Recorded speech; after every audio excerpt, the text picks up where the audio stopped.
Kwatambirwe. Ndisi. Musura bo.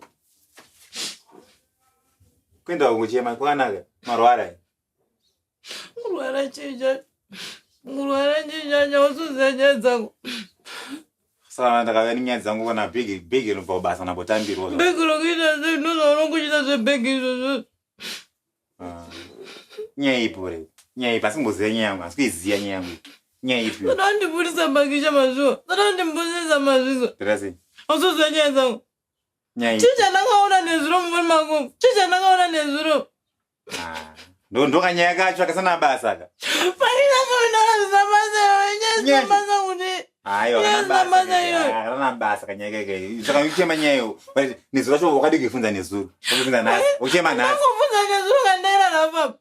Ndakufunza nezuro kandera la wi. Saka ndonyaje. Ndonya yacho magi. Wewe sawa wafunge ni nyacho. Wafunge. Mama mvami mjindi yazize. Nani? Message ya mero ni mero nasana basa mero nawa. Terasi ya. Wewe sika kufunga terasi. Every time ndo mero ni nyoje. Gangani mando kubatira madina ngo iwe. Gangani ndichiyara. Sama mafunge. Ina mawen. Madoko ina mbogoni. Ina mawen. Saenda. Ina nikagari kunyazisa every time.